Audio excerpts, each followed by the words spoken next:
Kaleshwaram commission రిపోర్టులో కీలక అంశాలు వెలుగులోకి వచ్చాయని సీఎం రేవంత్ రెడ్డి అన్నారు.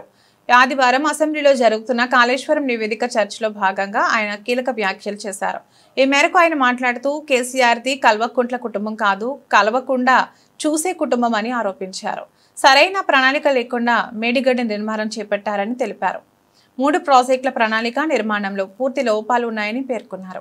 కాళేశ్వరంలో తప్పిదాలున్నాయని నిపుణుల కమిటీ సూచనలను కూడా గత ప్రభుత్వం పట్టించుకోలేదని మండిపడ్డారు. భూగర్భ పరిస్థితులు దృష్టిలో పెట్టుకోలేదని నివేదికలో ఉందని స్పష్టం చేశారు. కాళేశ్వరం డిజైన్ నిర్మాణ నాణ్యతలో లోపాలున్నాయని రిపోర్టులో వెలువడిందని సీఎం రేవంత్ తెలిపారు.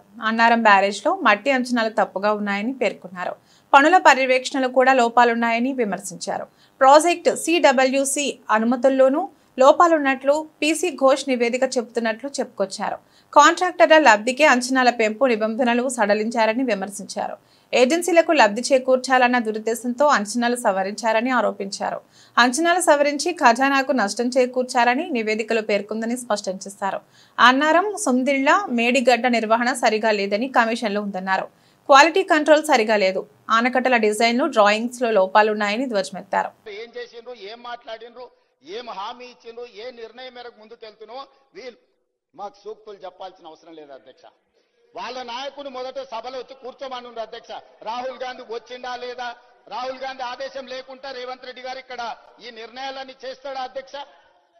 ఇంత ఇంపార్టెంట్ చర్చ జరుగుతుంటే బలహీన వర్గాలకు న్యాయం చెయ్యాలని 100 సంవత్సరాల నుంచి జరగని కులగణన తెలంగాణ రాష్ట్ర ప్రభుత్వం చేసినందుకు ఏది ఏమైనా రాజకీయాలను పక్కన పెట్టి ప్రధాన ప్రతిపక్ష నాయకుడు చంద్రశేఖరరావు గారు వచ్చి ఒక మంచి మాట, అయ్యా మేం చేయలేని పని ప్రజాప్రభుత్వం కాంగ్రెస్ పార్టీ చేసింది, నేను అభినందిస్తున్నా అంటే వారి పెద్దరికం పెరిగి ఉండేది కదా అధ్యక్ష.